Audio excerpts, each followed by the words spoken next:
if we could move into the next slide real quick.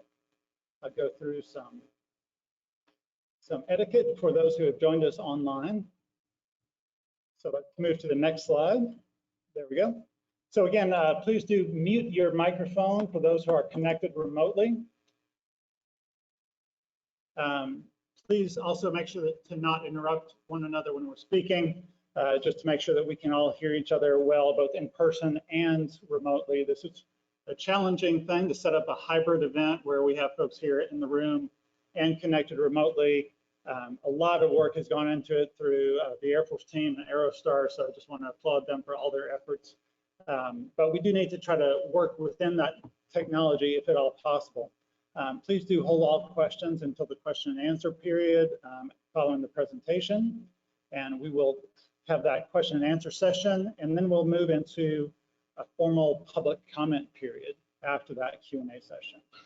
Answers will not be provided in that public comment period, but a court reporter will be here just right down the table from me to generate an official transcript and to capture oral comments. With our next slide, we'll show the agenda for tonight, but let me first just introduce Dr. Catherine Barley with the Air Force Civil Engineer Center. Dr. Barley. Hi, I'm Dr. Barley. I am happy to see so many people in person. This is wonderful. Thank you all for coming. I also thank you for the conversations that we've had at the posters earlier, and hopefully we'll continue those after this meeting. And today, Ms. Paula Bond is going to be giving our presentation, so right here. But just want to introduce you. Thank you. And Paula, maybe if I could just mention, so as we go through this, Paula will be speaking and covering the presentation for us, but then we will get to a question and answer period. So you'll have the opportunity to ask questions, and Dr. Barley and Paula and perhaps others could address those. We'll then move into that public comment period. So if you would like to make a public comment and you're here in person, please do move to one of these two stand-up microphones right here, and you'll have the opportunity to make that comment. After we hear from all those who are here in person and would like to make a public comment, then we will ask those who are connected remotely to make their comment. So I'll identify who has their hand raised electronically among those who are joined remotely and just call on them one by one. So that's kind of our process, but Paula, why don't you take us into the presentation? All right, thanks again, everybody, for coming out tonight. We really appreciate everyone showing up and then everyone who has joined us online. I will start by saying this is a little awkward talking to you in person and online, so bear with us just as we move through this. So we're going to start the technical presentation for the proposed plan, and we're just going to talk in general a little bit, and then we'll get into some more detail about the plan itself as we move through the presentation. So why an interim remedial action? Paula, if I could jump in just to ask to advance to the next slide, please. Oh, sorry. Yep. Okay. Great. So why an interim remedial action? The goal of this interim remedial action is to reduce PFOS and PFOA concentrations that are migrating into Etten Lake at Ken Ratliff Memorial Park. And I want to make sure everyone understands that this is an interim remedial action. It's not the final remedy for Wurtsmith Air Force Base groundwater, but again, an interim remedy to address some of those highest concentrations that we see moving toward Etten Lake. The preferred alternative that was presented in the proposed plan will build on the success of the central treatment system, of which a lot of you are aware was installed in 2018 that has been treating water.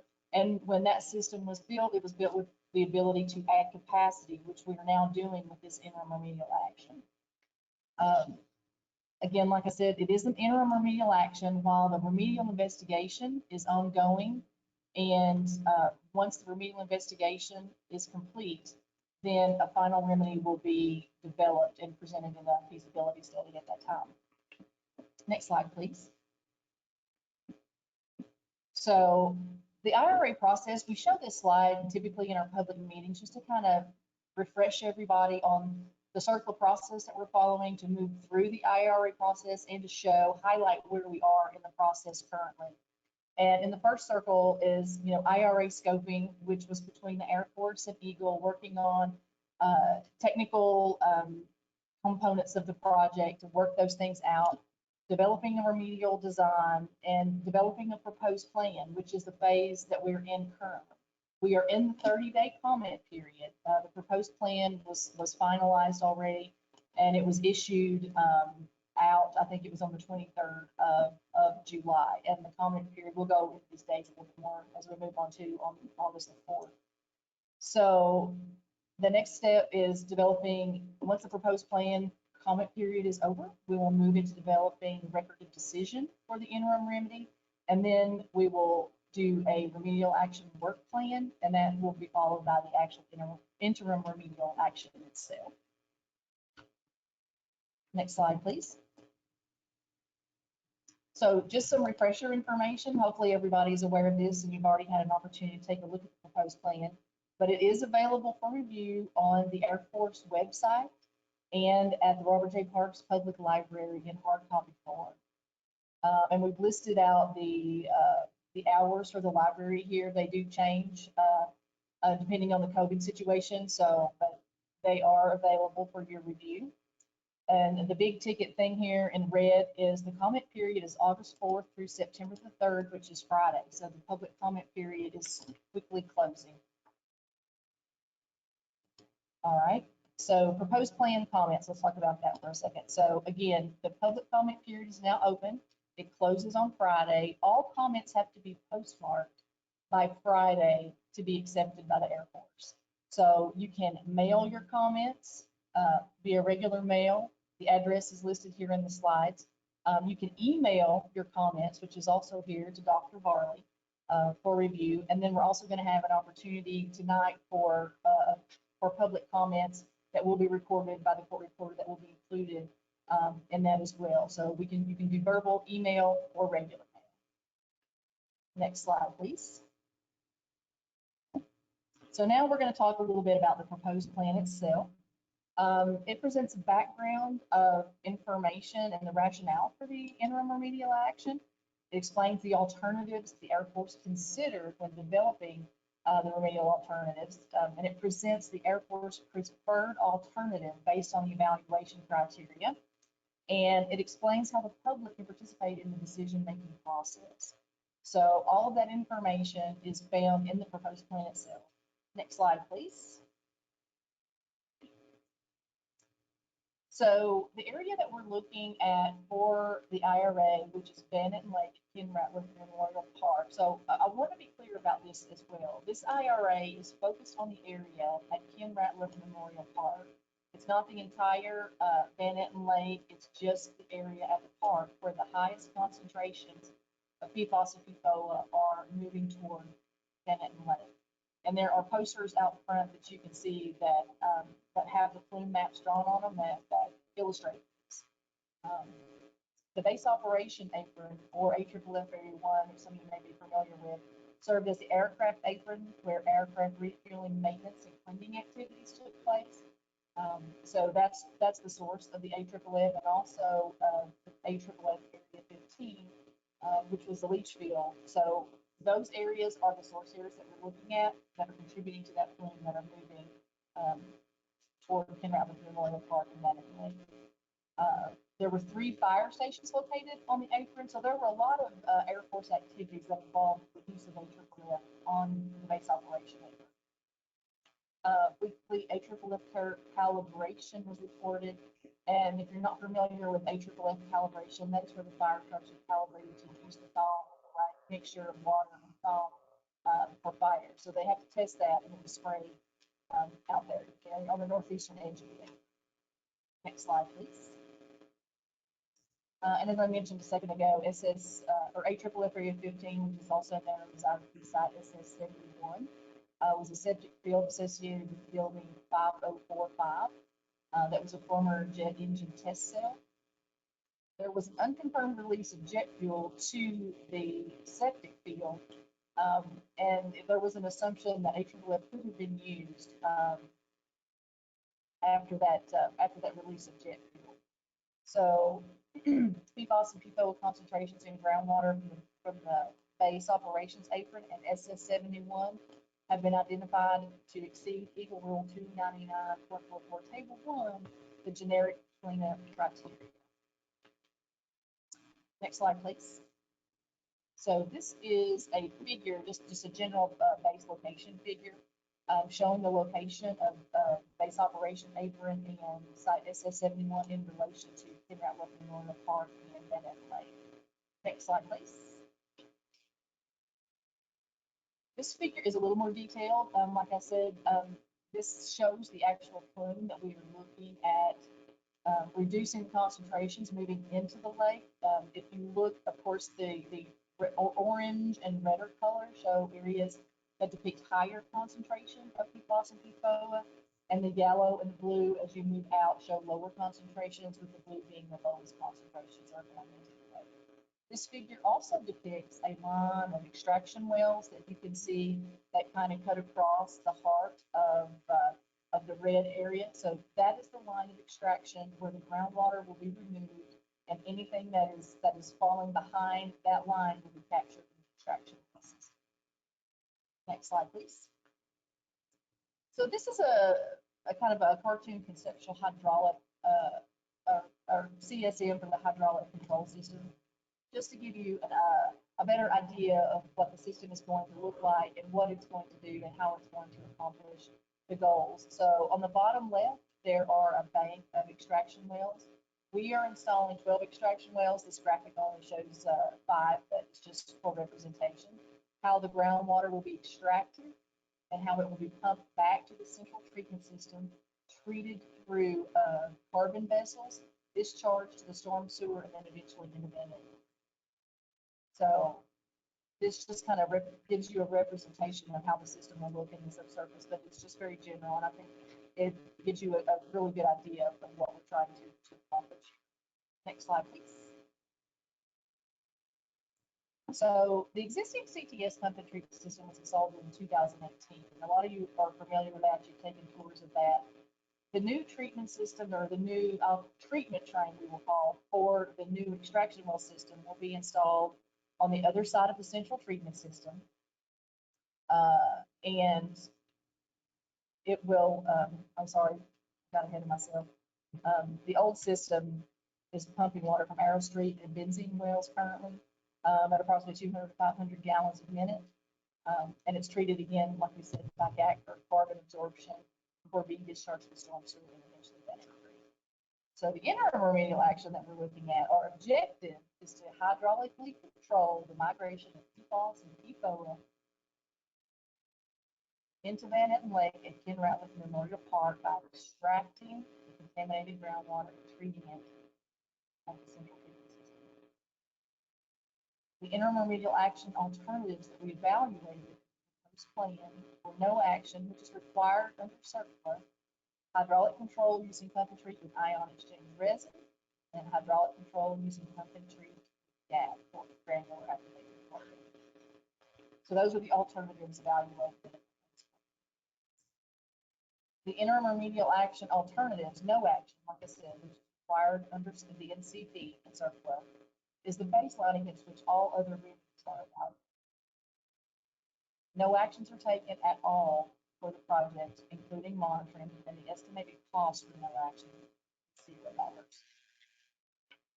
Next slide, please.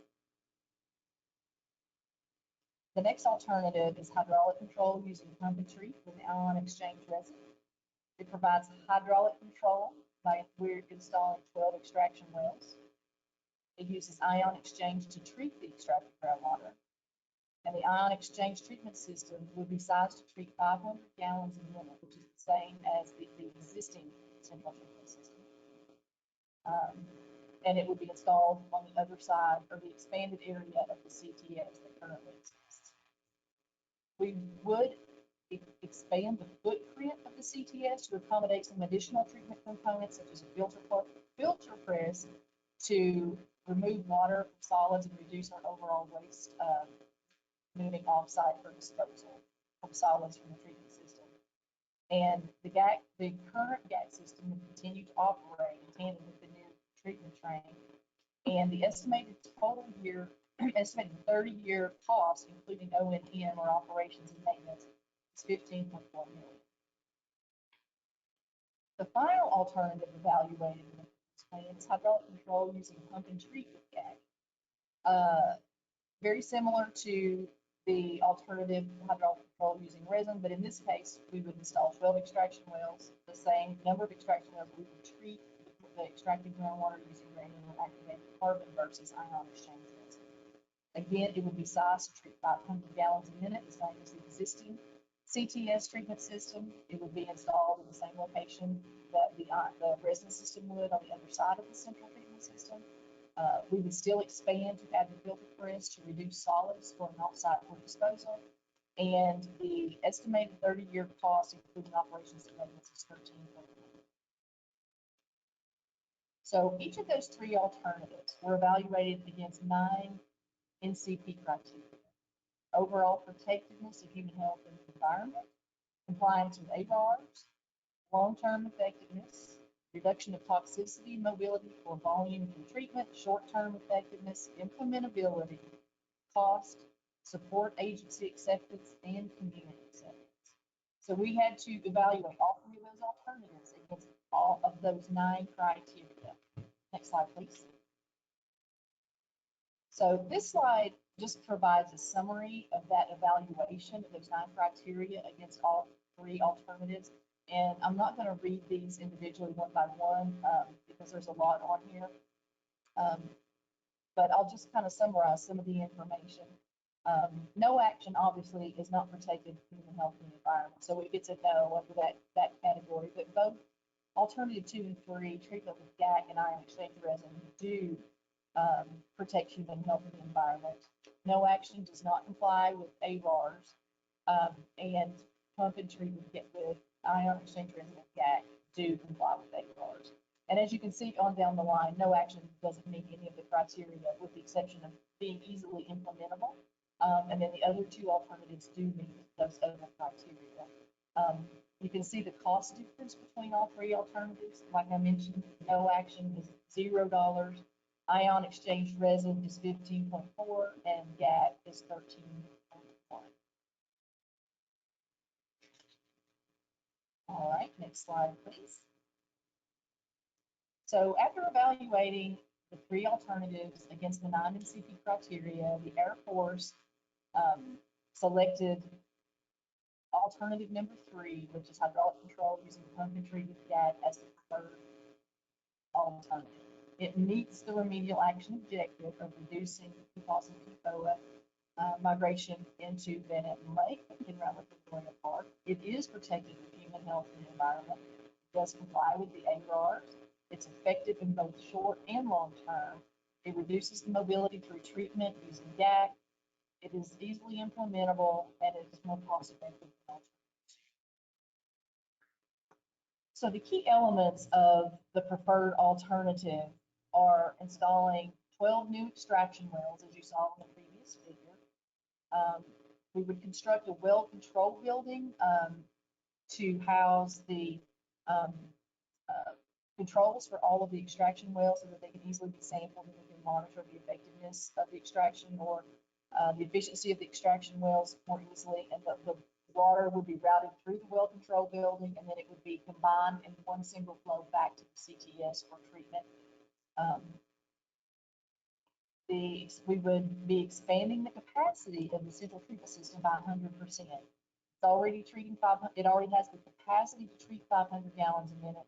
We will be adding additional 500 gallon a minute treatment capacity. So the total capacity of the central treatment system will be 1,000 gallons a minute. Now, I recognize that at a few slides prior, we know that the current CTS is not pumping 500 gallons a minute. So there is a little bit of extra capacity left there if we need to transfer from the new system over to the existing treatment train.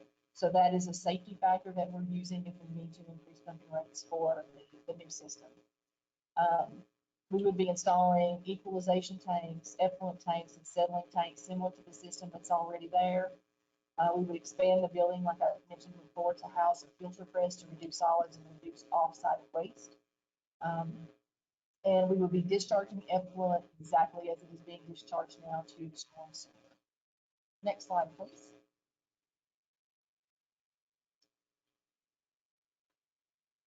So comments that we received on the proposed plan that are sent in, a written summary of those significant comments will be developed and included in a responsiveness summary in the interim record of decision. And the ROB will be developed following the proposed plan public meeting, which is tonight, and the comment period is closed, which is Friday. So once the Air Force receives all those comments, they will be summarized and in a responsiveness summary that will be included with the ROD when it is developed. Next slide, please. That is the presentation for the proposed plan itself. I think we're going to open the floor to general questions and answer. Yes, so the way forward now, we'll have a time for question and answer where you can pose questions and receive some responses. After that, we will then solicit formal public comments to which you will not receive answers, but which will be captured word for word. So for the question and answer period, let's start that off now. We'll start with those who are in person. If you do have a question, please do come up to the microphone. We want to make sure that those who are connected remotely can also hear. So anyone who has a question that you would like to pose to the Air Force, please come up to the standing microphone stands here at the front of the room. After we get through those questions from our in-person attendees, then I'll turn to our remote attendees. Any questions for those who are in the audience in person with us right now? Okay. Well, good. Well, I'm sorry, go ahead. Looks like you have a question. And if you could just state your name if you would like to. And my name is Dick Hafner. I'm on Bennett. Why does the Air Force like alternate number 3 instead of alternate number 2, besides that number 3 is cheaper? So what we've seen with the ion exchange is that we have a good microbial population, and it likes the ion exchange and it adheres to it. It excretes a polysaccharide-like film over it and causes it to be a lot less effective and need change out a lot more frequently than what we thought would happen. And we've been looking at that with our system at Mission and trying different ways to improve that system using UV and other methods. Thank you for your question, sir. Are there other questions? Yeah, Arnie, if you don't mind coming up to the microphone here. And if others do have questions, please feel free to filter up to the mics. Go ahead, Arnie. Ani LaRich, I'm a member of the community rep. If you could clarify one number that you talked about, and that is the 30-year cost, operation and maintenance, including operation and maintenance costs of 15 million, I think. Mm-hmm. We've been told for the last 2.5 years that the operation and maintenance cost of these GAC units, 500 gallon, is about $500,000 a year. So at 30 years, there's 15 million right there. Is that the same number that you're using? And where is the capital cost? I have not seen a number that you've thrown in. That the 15 million includes the capital cost. So, and I'm not sure the numbers that you guys were given numbers before, but the way that the costs are calculated are broken out over 30 years. So as you know, the cost today, your capital cost of the construction of the building, all the extraction wells, all of that. And then the O&M, as you go longer, gets cheaper because theoretically you reduce your the monitoring wells that you're monitoring as you see that things start to change. You optimize your system as best you can.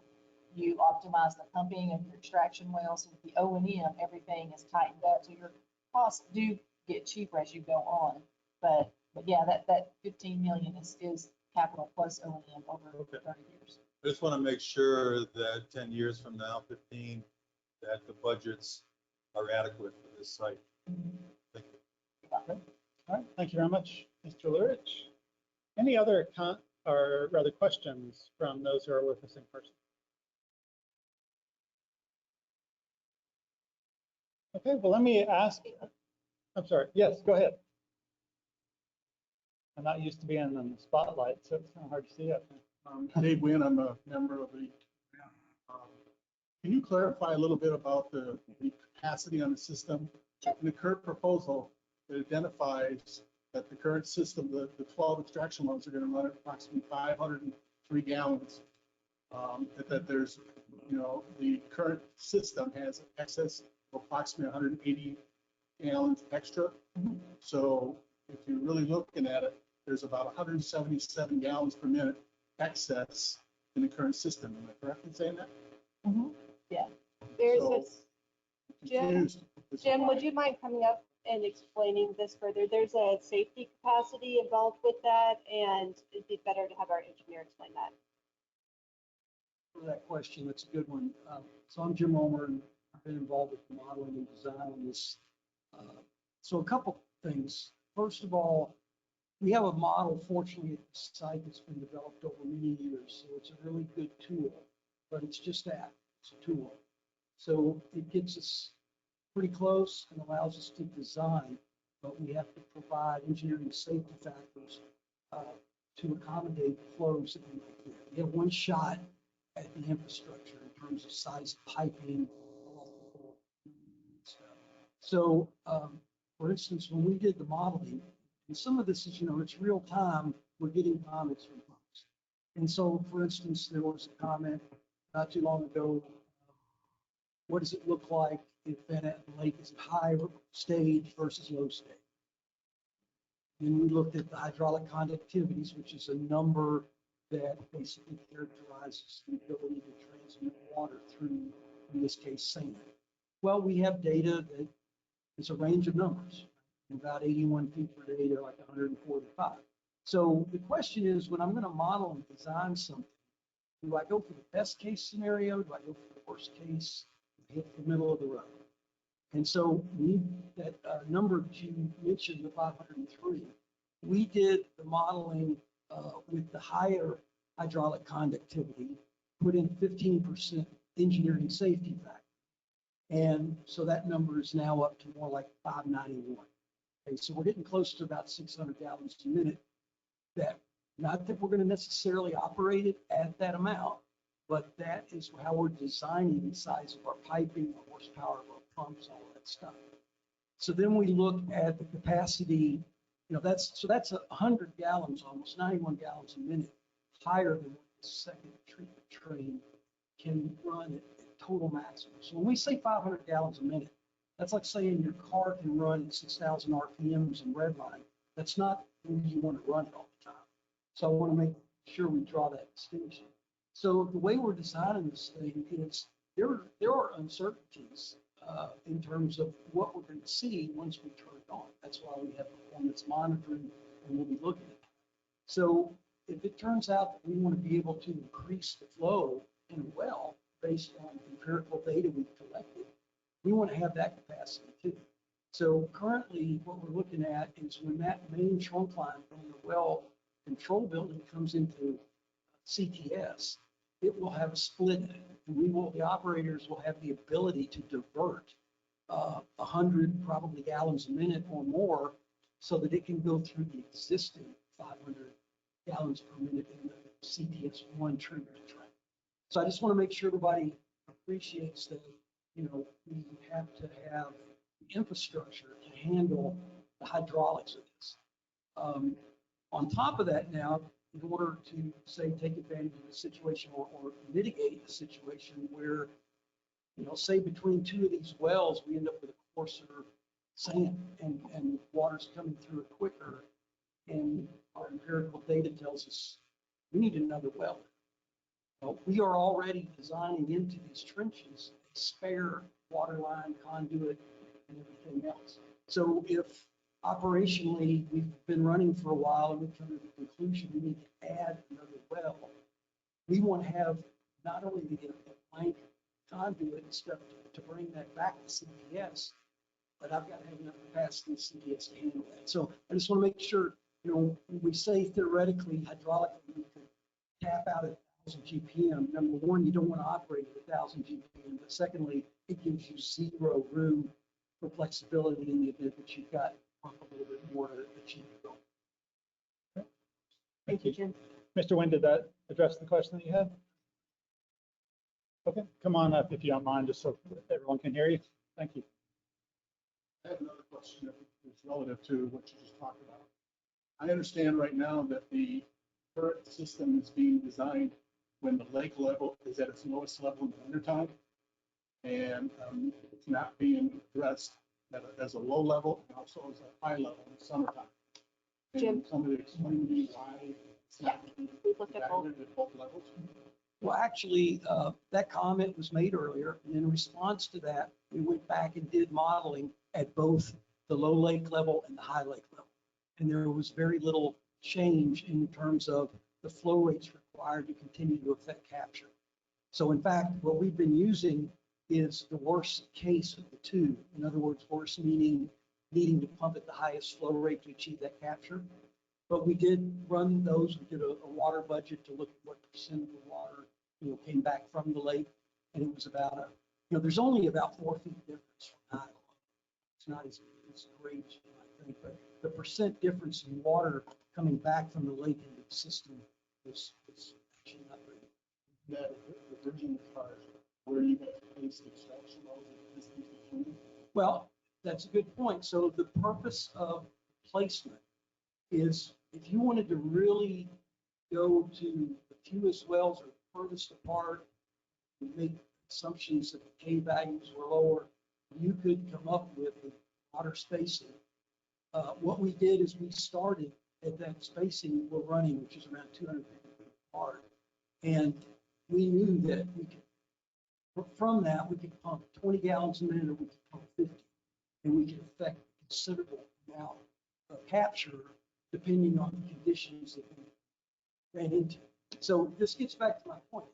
Your observation is great, and that, well, what if there is a negative impact to a different lake stage? And the answer to that is I want to have the capacity to operate those pumps at a higher flow rate so I can accommodate that. And that's the way we're proceeding now.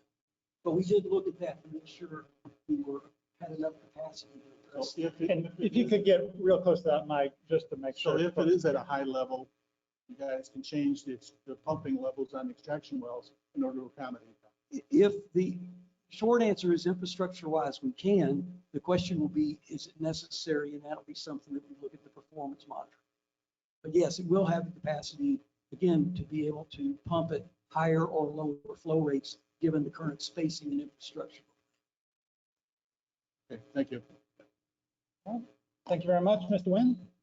Are there other questions for those here in person? Ms. Westerbar. Hi, Kathy Woosterbar. And these are actually, it's a member of NOW that was not able to be here, so I'm forwarding this question, and it's going to be part of our comment here, or the comment also. But there's some questions. The Air Force should present and explain to the public and elected officials the plan for future monitoring of the remedy described in the proposed plan. The Air Force does not present the other PFAS chemicals and plumes, and likely the central treatment plant influent will be a mix of these PFAS chemicals. Is carbon treatment able to remove all of the PFAS contaminants and pollutants that will be entering the system?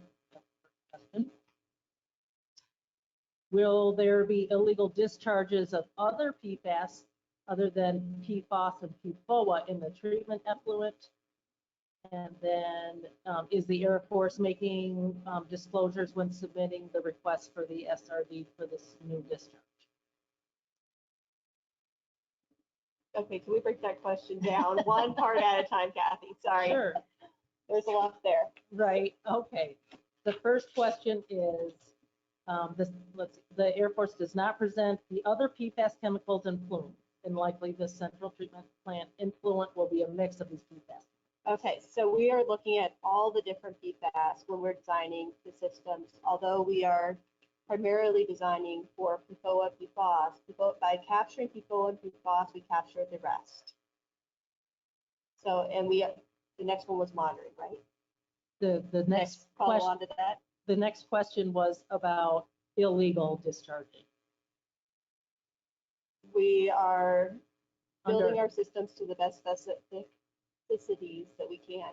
So Under the National Pollution Discharge Elimination Systems, dischargers of effluent must disclose all chemicals that may enter the surface water, and they must disclose the expected concentration of volume of such discharges. So I think reference to those other PFAS. We are following the law. So I don't know how else to answer that. Thank you. Thank you. Great. Thank you very much, Kathy. And it sounds like you'll make those also for the record as a public comment. So I'll add you to the list so that we get to you to start us off with that. Other questions from those in person?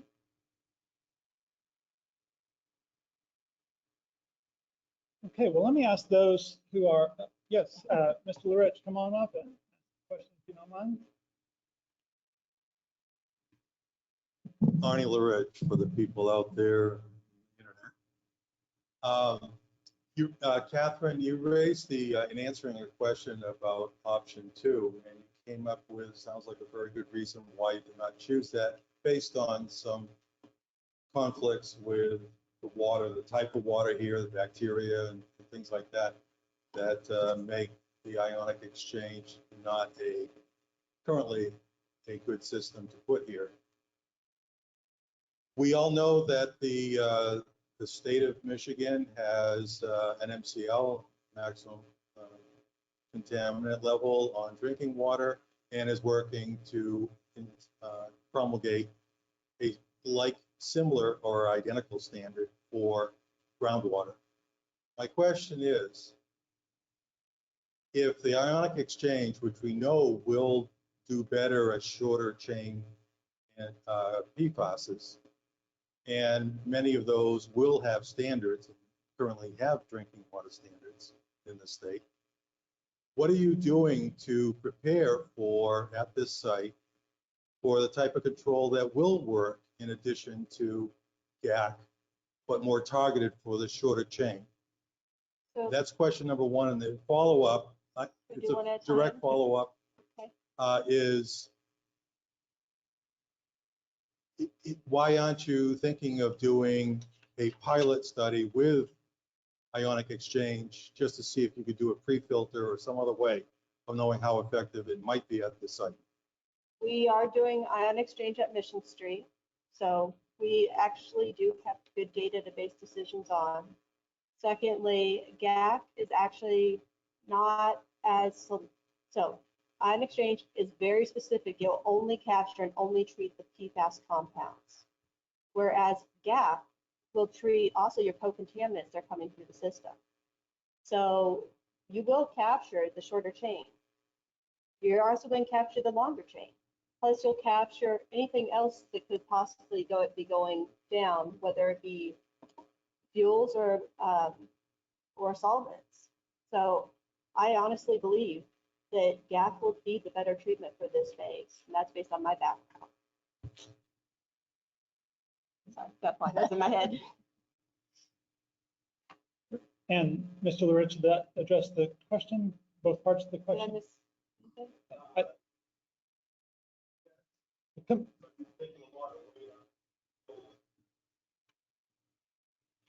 I have a PhD, and yeah, I have been doing remediation for many, many years now.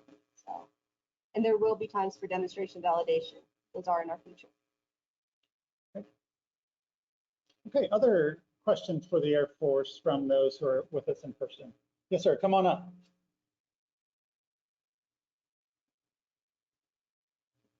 David again.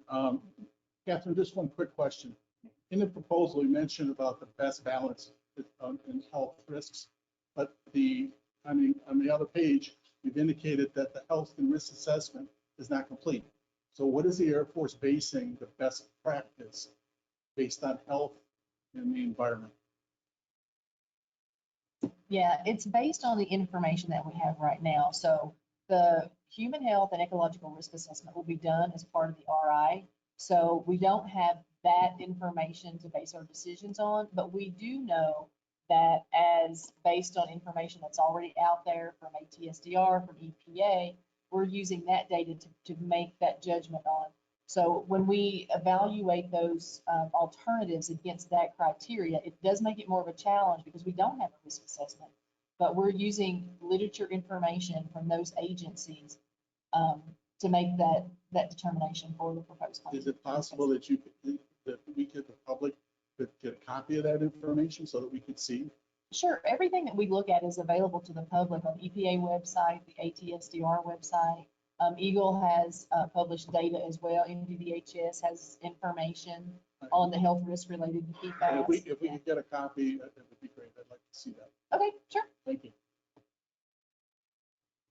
Okay. Yes, sir. Come on up. Take your time, if you would, and if you would just state your name for everyone and then ask your questions. Daniel Stock.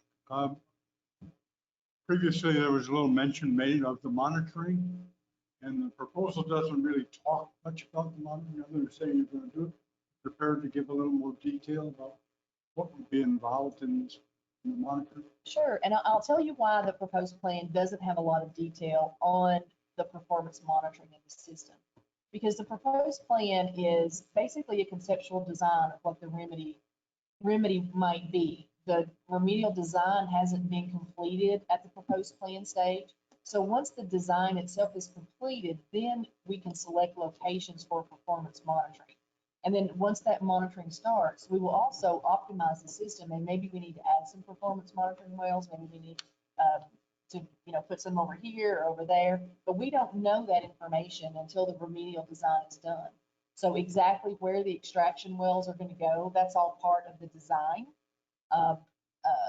The actual lat long, the actual distance we end up putting in the field, that's all part of the design, which isn't complete at the time of the proposed plan. So the monitoring will be developed in the remedial action work plan that was in the IRA slide. I think I don't remember which slide it was, but that's where that information will come out, and there will be more detail about that then. Again, at the proposed stage, it's just that, a proposed plan. So the design isn't complete, but once we get to that point, we will know more about where we need to install those wells, downgrading and upgrading it to monitor the treatment system. Hopefully that answers your question. So it's very important to realize that we are at the proposed plan stage. We don't have a finalized work plan. We don't have a finalized ROD.